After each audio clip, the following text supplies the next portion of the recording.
আলহামদুলিল্লাহ।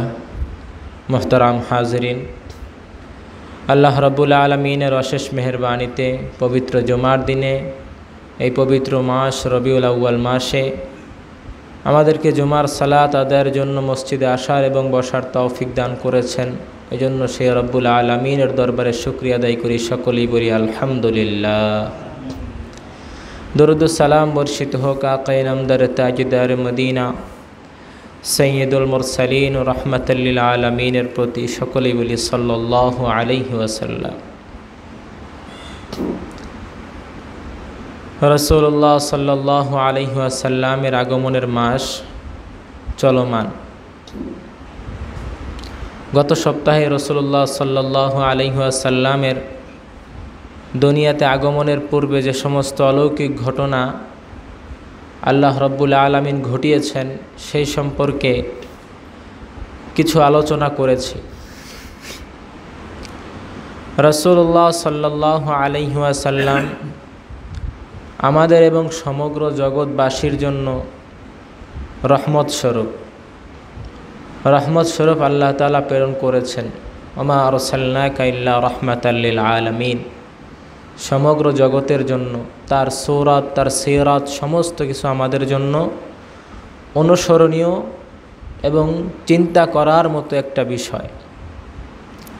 তার সিরাতগুলো নিজেদের জীবনে আমলে বাস্তবায়ন করা এবং তার সূরাত, বাহ্যিক সূরাতগুলো আমাদের মধ্যে আনয়ন করার চেষ্টা করা। যখনই এক্ষেত্রে আমরা সচেষ্ট হব, চেষ্টা করব তার আদর্শ সমস্ত কিছু নিজেদের মধ্যে আনয়নের চেষ্টা করব, তখনই আমরা আশেক রাসূল এবং তার খাঁটি উম্মত হিসেবে দাবি করতে পারব। আল্লাহ রসুল সাল্লাল্লাহু আলাইহি ওয়াসাল্লাম তার জীবনের প্রতিটি কাজ, তার এমনকি তার শারীরিক গঠন কেমন ছিল, তার সূরাত কেমন ছিল, তার চেহারা কেমন ছিল, তার চুল কেমন ছিল, তার পোশাক কেমন ছিল, এই সমস্ত কিছু একজন মুসলমান, মুমিন মুসলমানের জন্য অনুসরণীয়। কারণ যে যাকে ভালোবাসে তার বৈশিষ্ট্যগুলো নিজের মধ্যে আনয়ন করার চেষ্টা করে। সব ক্ষেত্রেই যাকে মহাব্বত করে, ভালোবাসে, সে তাকে ফলো করে। আইডল মানে দুনিয়াতে অনেক আইডল আছে বিভিন্ন জায়গায়। কেউ সিনেমার কোনো মহানায়ক, মহাগায়ক এদেরকে আইডল মনে করে, কেউ কোনো খেলোয়াড়কে আইডল মনে করে, কেউ কোনো আলেমকে আইডল মনে করে। এরকমভাবে বিভিন্ন সেক্টরে বিভিন্নজন কাউকে তার অনুসরণীয় ব্যক্তি হিসেবে মনে করে থাকে। আর আমরা মুসলমান হিসেবে যদি খাঁটি ইমানদার এবং মুমিন হিসেবে নিজেকে দাবি করি, দুনিয়ার কেউ আমাদের আইডল না। দুনিয়ায় যত নাম থাকুক না কেন, দুনিয়ার যত বৃহৎ জায়গায় থাকুক না কেন, মুহাম্মদ সাল্লাল্লাহু আলাইহি ওয়াসাল্লামের উপরে কেউ আমাদের আইডল হতে পারে না, অনুসরণীয় হতে পারে না। হতে পারে, কিন্তু এটা অনেক পরে। সর্বপ্রথম আমার অনুসরণীয় ব্যক্তি তিনি হবেন আমার রসুল সাল্লাল্লাহু আলাইহি ওয়াসাল্লাম। তিনি ছাড়া যদি কোনো মুসলমান বলে যে আমার আইডল, আমার অনুসরণীয় ব্যক্তি অমুক, তাহলে সে খাঁটি মুসলমান এবং খাঁটি ইমানদার দাবি করতে পারে না।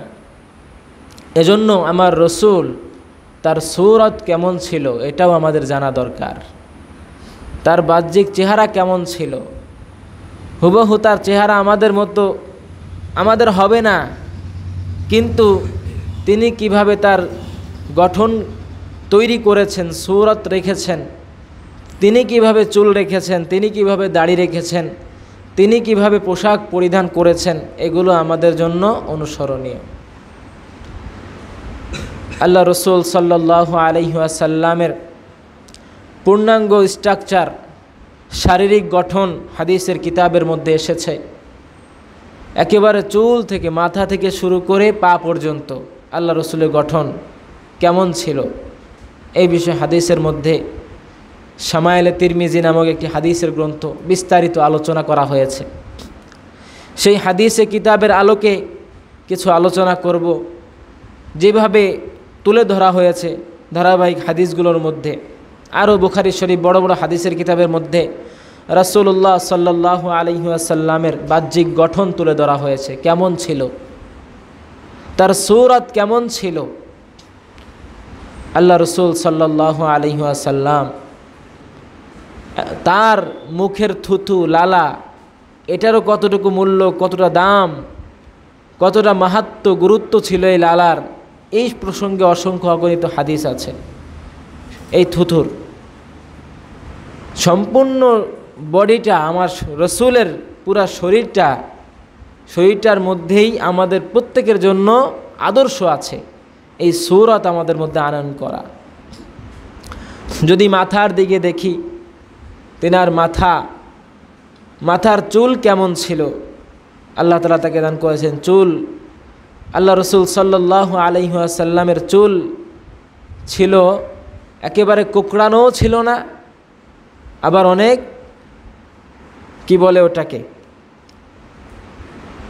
পাতলাও ছিল না, মধ্যম পর্যায়ের আল্লাহ রসুলের মাথায় চুল ছিল। বাতাস আসলে চুলগুলো হাওয়ায় দুলতো, এমন চুল ছিল মাথায়। এটা তো আল্লাহর দান, আল্লাহ এক একজনকে এক এক রকম চুল দান করেন, কিন্তু জানার জন্য আমার রসুলের চুল কেমন ছিল, এগুলো নিয়ে চিন্তা করা, ভাবা আমার রসুলের সূরত এমন ছিল। আল্লাহ রসুল সাল্লাল্লাহু আলাইহি ওয়াসাল্লামের মাথার চুল তিনি কিভাবে রাখতেন, কিভাবে কাটতেন, কি পরিমাণ লম্বা থাকতো বা খাটো থাকতো, সেই আদর্শ অনুসরণ করা একজন মুমিনের দায়িত্ব, যে আমার রসুল কিভাবে চুল কাটতেন। হাদিসের মধ্যে জানা যায় 3 প্রকারে তিনি চুল রাখতেন, 3 ভাবে। আমরা যেটাকে আমাদের ভাষায় কান বাবড়ি বলি, ঘাড় বাবড়ি বলি, আর কাঁধ বাবড়ি বলি। লম্বা, এক কথায় আল্লাহ রসুল লম্বা চুল রাখতে পছন্দ করতেন, চুলকে লম্বা রাখতে পছন্দ করতেন, বাবরি চুল। আল্লাহ রসুল সাল্লাল্লাহু আলাইহি ওয়াসাল্লাম কখনও দেখা যেত কান পর্যন্ত চুল লম্বা করতেন, কখনও দেখা যেত তিনি কাঁধ বরাবর, ঘাড় এবং কানের মধ্যবর্তী জায়গা, কাঁধ বরাবর, এই কানের নিচে গর্দান বরাবর পর্যন্ত চুল রাখতেন।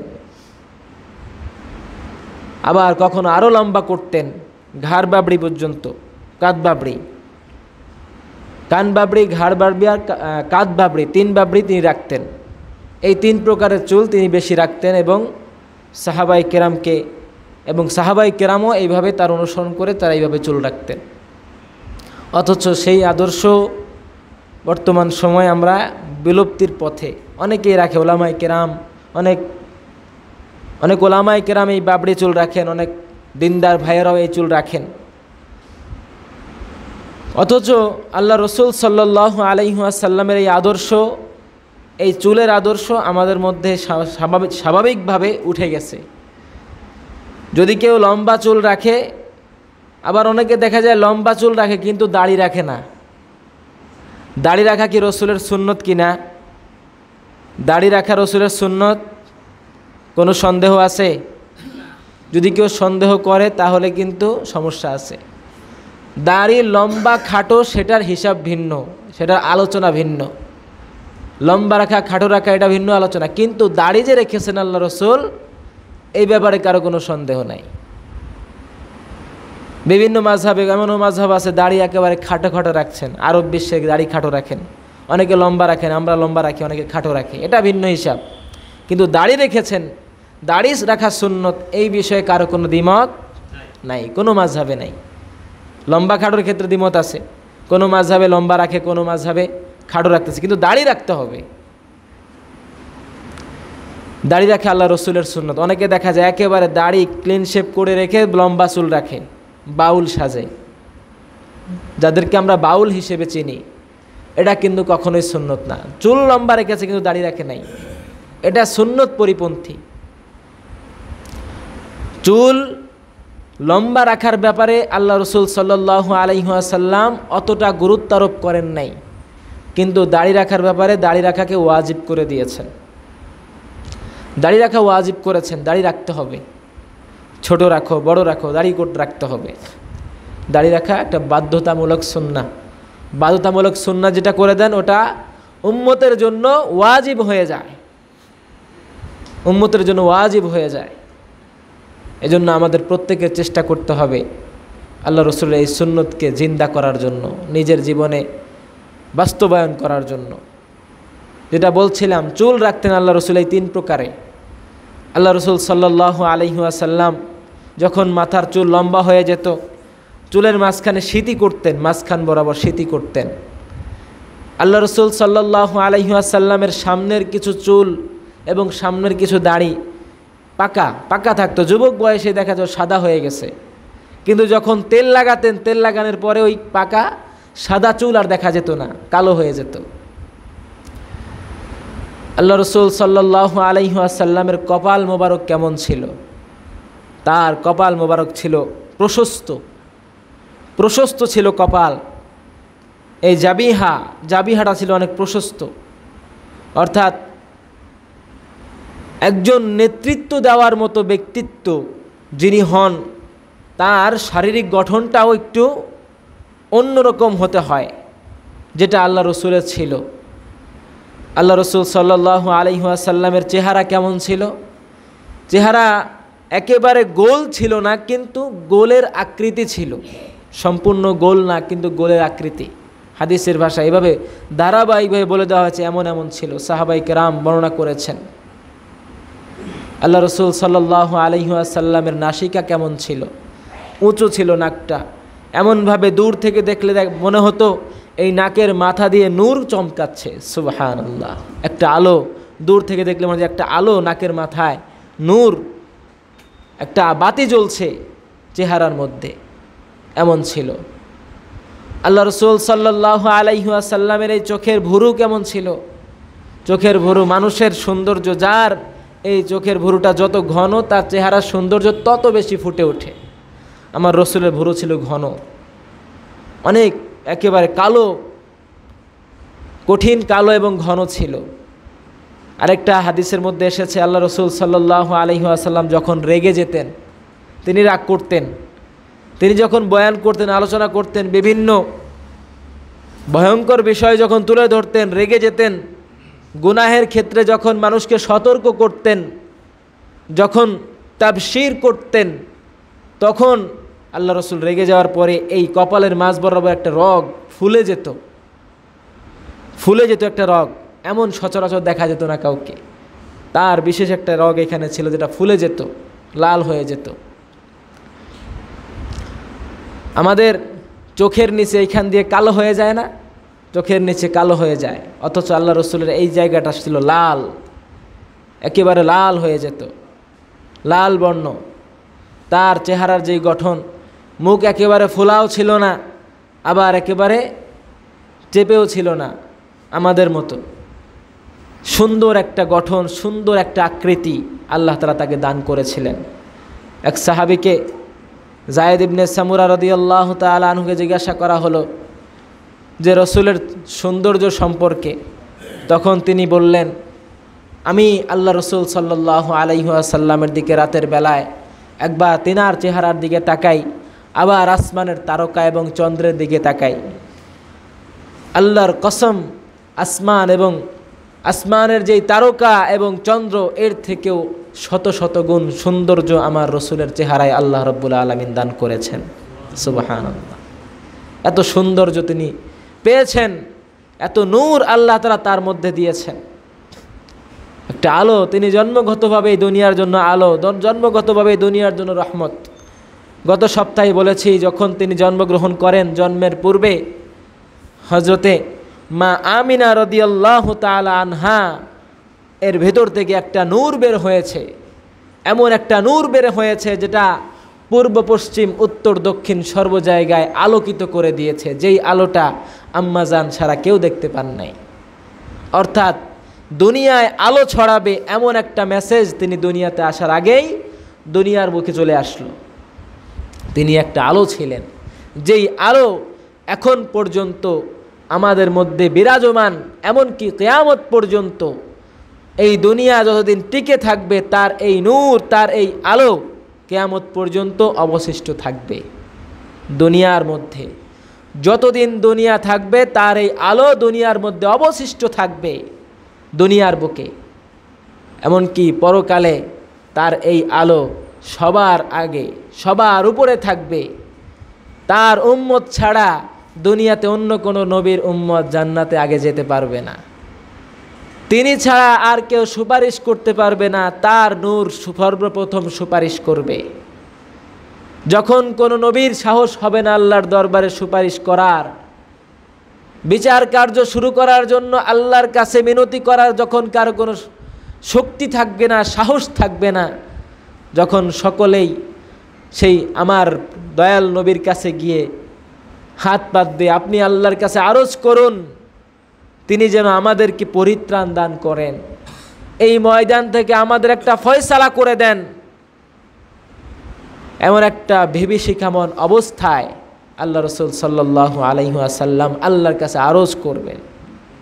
তিনি সেই মহান ব্যক্তি, তিনি সেই রহমাতাল লিল আলামিন।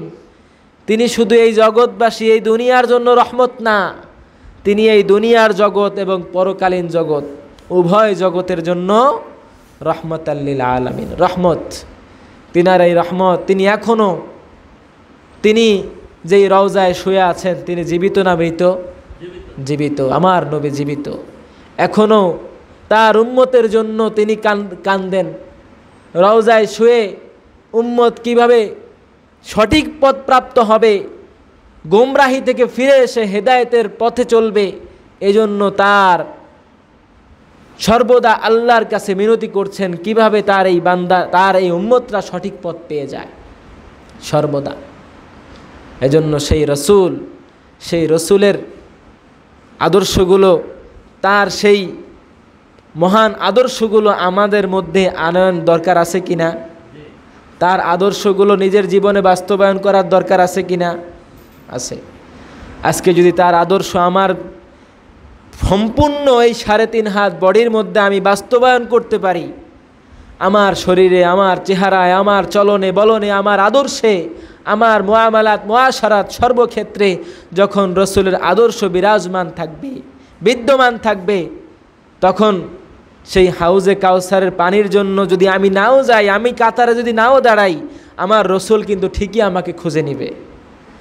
হাজার লক্ষ মানুষের মধ্যে ভিড়ে যদি আমি থাকি, আমার মধ্যে আমার রসুলের নূর চমকাবে, আমার রসুল আমাকে খুঁজে বের করে নিবে।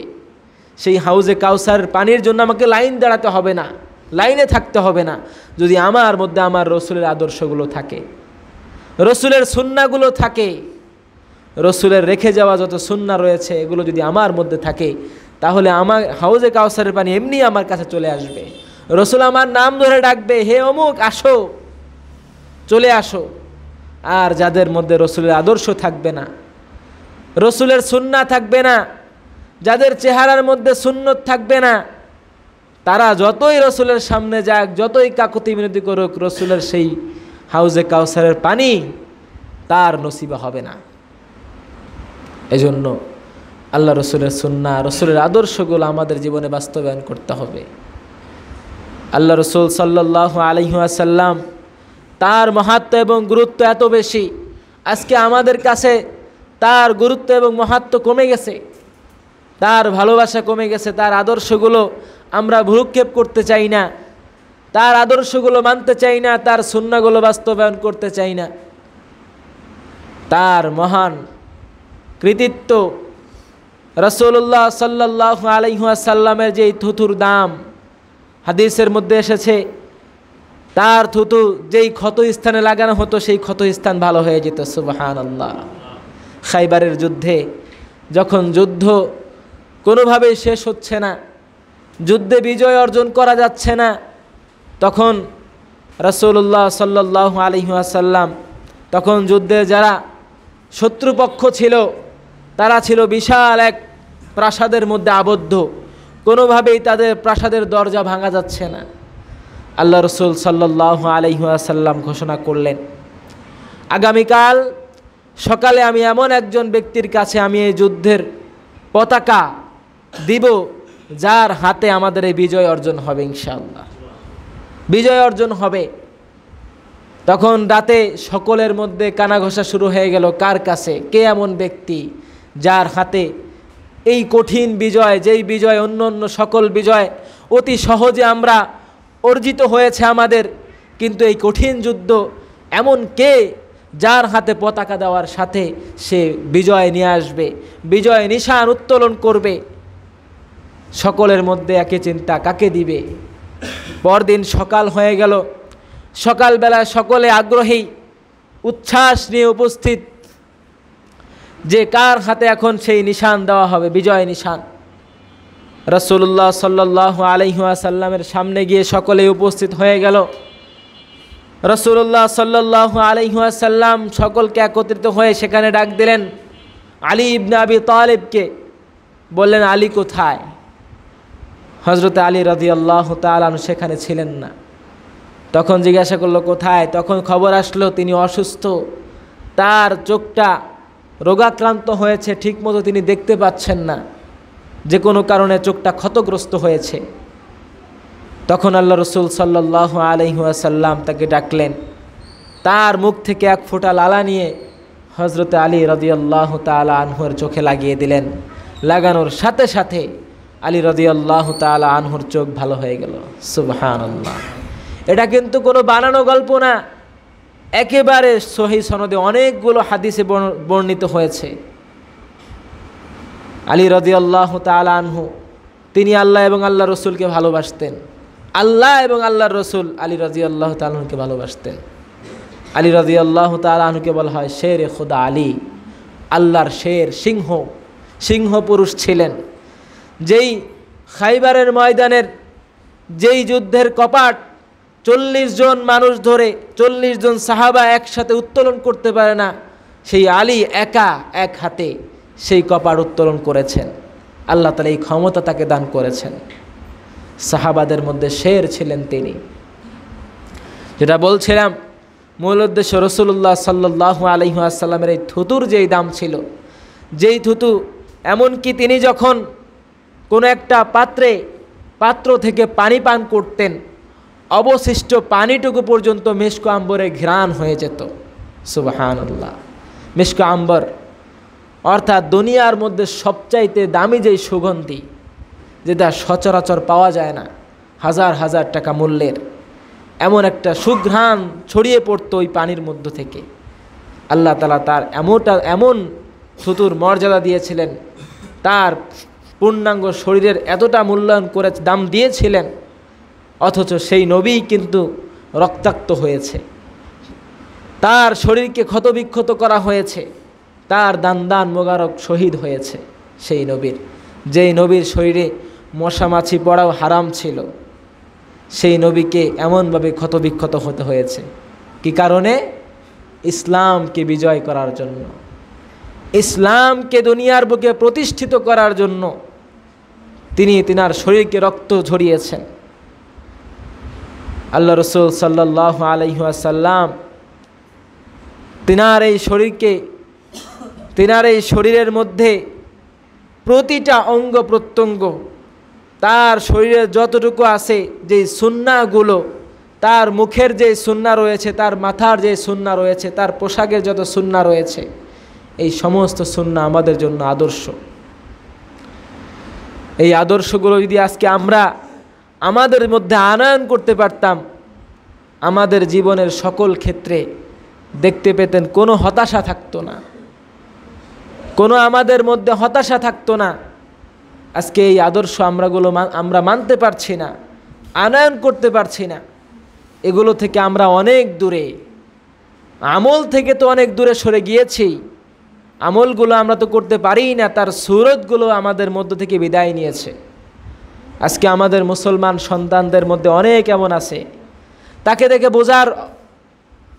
বোঝার কোনো কায়দা নাই সে আসলে কোনো মুসলমান ঘরের সন্তান নাকি অন্য কোনো ধর্মের অনুসারী, সে কি মুসলমান কিনা এটা জানার কোনো উপায় নাই। এমনভাবে তার পোশাকের অবস্থা, তার চেহারার অবস্থা, তার চুলের অবস্থা, এটা দেখে বোঝার কায়দা নাই সে কি মুসলমান না অন্য কোনো ধর্মের অনুসারী। এমন আমাদের সমাজে আছে কি না, নাকি নাই? আছে, অসংখ্য, অগণিত, যারা আজকে আদর্শ হিসেবে আমার রসুলকে আইডল মনে করে না, অনুসরণীয় মনে করে না। তারা বিভিন্নভাবে দুনিয়ার মধ্যে এখন যারা বাহ্যিক দৃষ্টিতে প্রতিষ্ঠিত, দুনিয়া যাদেরকে দাম দিয়েছে, দুনিয়া যাদেরকে দুনিয়ার চোখে যারা সম্মানিত, তাদেরকে আইডল মনে করে, অনুসরণীয় মনে করে। আমার রসুলকে তারা ছুঁড়ে ফেলেছে, আমার রসুলের আদর্শকে তারা প্রত্যাখ্যান করেছে। তারা দুনিয়ার মধ্যে যারা ফাসিক, মুনাফিক, যারা ফিতনা ফাসাদ সৃষ্টিকারী, তাদেরকে বর্তমান সময়ে আইডল মনে করা হয়। তারা কিভাবে চুল কাটলো, তারা তাদের দাড়িটাকে কিভাবে কাটলো, কোন স্টাইলে চুল কাটলো, কোন স্টাইলে দাড়ি রাখলো, কোন স্টাইলে পোশাক পরিধান করলো, এগুলোকে অনুসরণ করে। এগুলো আজকে তাদের জন্য অনুসৃত হয়েছে। অথচ আমার রসুল এই অবস্থা দেখে সেই রওজায় শুয়ে শুয়ে কান্দেন যে এই আদর্শ কি আমি রেখে গিয়েছি। আজকে মুসলমানের ঘরে জন্মগ্রহণ করে, ইমানদারের ঘরে জন্মগ্রহণ করে যখন বেঈমানদের কৃষ্টি কালচার যখন আমাদেরকে গ্রাস করে নিচ্ছে, যখন আমাদের প্রতিটি চলনে বলনে, মুআমালাত মুআশারাতে আমার রসুলের আদর্শকে বাদ দিয়ে যখন আমি দুনিয়ার ফাসিক ফুজ্জারদের আদর্শকে গ্রহণ করলাম, তখন আমি সরাসরি আমার রসুলের বিরুদ্ধে যুদ্ধ ঘোষণা করলাম। যেই আদর্শকে আমার রসুল প্রতিষ্ঠা করার জন্য নিজের শরীরের রক্তকে বইয়ে দিলেন, দান দান মোবারক শহীদ করলেন, অসংখ্য অগণিত সাহাবাই কেরাম নিজেদের জীবনকে বিলিয়ে দিলেন, সেই আদর্শ বাদ দিয়ে, সেই দিন ধর্মকে বাদ দিয়ে বেদিনদের ধর্মকে নিজের জীবনে, নিজের পরিবারে আমি বাস্তবায়ন করতে যাচ্ছি। আমার রসুল যেভাবে তিনার স্ত্রীদেরকে পরিচালনা করেছেন, নিজেদের স্ত্রীকে যেভাবে গুনাহ থেকে বিরত রেখেছেন, অন্যায় কাজ থেকে বিরত রেখেছেন, পর্দার সহিত রেখেছেন, আজকে আমি আমার স্ত্রীদেরকে পর্দার সহিত রাখতে পারছি না। আমি আমার কন্যাদেরকে সেই সঠিক শিক্ষা দিতে পারছি না। আমি আমার কন্যাদেরকে পর্দার মধ্যে রাখতে পারছি না। এর জন্য কিন্তু আমার রসুলের কাছে জবাবদিহিতা করতে হবে। আমার রসুল কি এমন কঠিন কাজ ছিল, আজকে আমি আমার সন্তানদের মধ্যে দিন এবং ইসলামের যেই মেসেজগুলো, যেই আদর্শগুলো, রসুলের আদর্শগুলো প্রতিষ্ঠা করতে গিয়ে আমাকে কি এমন যুদ্ধ করতে হয়েছিল যে আমি আমার সন্তানদের মধ্যে, আমি আমার পরিবারের মধ্যে দিন এবং ইসলাম এবং রসুলের আদর্শগুলো বাস্তবায়ন করতে পারলাম না। আজকে আমরা পুরুষ, আমার পরিবারের দায়িত্ব আমার উপরে। আজকে যখন আমার পরিবার পথভ্রষ্ট হয়ে গেল, আমার পরিবারের অন্যান্য সদস্য গুনাহে লিপ্ত হলো, আল্লাহ রব্বুল আলামিন বলেছেন কু আনফুসাকুম ওয়া আহলিকুম নারা। আমাদেরকে বলছেন তুমি নিজে বাঁচো, কু আনফুসাকুম, নিজে বাঁচো, ও আহলিকুম নারা, এবং তোমার পরিবার পরিজন কেউ বাঁচাও। কোত্থেকে? জাহান্নামের আগুন থেকে। আর এই জাহান্নামের আগুন থেকে বাঁচতে চাইলে আমাকে কার আদর্শ অনুসরণ করতে হবে বলেন? আমার রসুলের আদর্শ অনুসরণ করতে হবে। আমি আমার রসুলের আদর্শ অনুসরণ করলাম, কিন্তু আমার পরিবারের প্রতি আমি খেয়াল করলাম না। তারা কিভাবে চললো, তারা নামাজ পড়লো না পড়লো, তারা পর্দা করলো না করলো, এগুলো আমার দেখার বিষয় না। যদি এমনটা হয়ে থাকে, আমার আপনার এই নামাজ, আমার আপনার এই রোজা, আমার এই আপনার দিনদারিত্ব আমাকে কখনো জাহান্নাম থেকে বাঁচিয়ে জান্নাতে নিতে পারবে না। এজন্য জাহান্নামের আগুন থেকে নিজেকেও বাঁচতে হবে এবং আমার পরিবার পরিজনকেও বাঁচাতে হবে। কোরআনের কথা, কু আনফুসাকুম ওয়া আহলিকুম নারা ওয়াকুদুহান নাস ওয়াল হিজারা। এজন্য নিজের কথাও ভাবার পাশাপাশি নিজের পরিবারের কথা ভাবতে হবে। শুধু উপার্জন করে তাদেরকে খাওয়ালাম, পড়ালাম, ভালো ভালো খাবারের ব্যবস্থা করলাম, সুন্দর সুন্দর পোশাকের ব্যবস্থা করলাম, এটা পরে সবার আগে হলো দিনের উপরে উঠানো। যদি আপনি তাকে পোশাক ঠিকমতো নাও দিতে পারেন, খাবার ঠিকমতো নাও দিতে পারেন, এর জন্য আল্লাহর দরবারে জবাবদিহিতা করতে হবে না, কারণ আল্লাহ আপনাকে সেই সক্ষমতা দেন নাই। কিন্তু যদি তাকে আপনি দিন শিক্ষা দিতে না পারেন, দিনের উপরে পরিচালিত না করতে পারেন, তাহলে এই জবাব আল্লাহর কাছে দিয়ে তারপরে জান্নাতে যেতে হবে। বিশেষ করে আমাদের পুরুষদের, এটা নারীদের উপরে এই মাসআলা না। কু আনফুসাকুম, কু এই শব্দটাই পুরুষবাচক, পুরুষবাচক, এটা স্ত্রীবাচক শব্দ না, পুরা শব্দটাই পুরুষবাচক, আমাদেরকে সম্বোধন করা হয়েছে। এজন্য খুব সতর্ক থাকতে হবে, সচেতন থাকতে হবে। আমি সহ আমার পরিবারের কেউ যেন পথভ্রষ্ট না হয়ে যায়, সর্বদা আমাদের এই খেয়াল রাখতে হবে। আল্লাহ তাআলা আমাদের সকলকে বোঝার তৌফিক দান করেন। আমি সহ আমার পরিবারের সকলকে দ্বীনের উপর চলার তৌফিক দান করেন। সকলে বলি আমিন। ওয়া মা আলাইনা ইল্লাল বালাগ।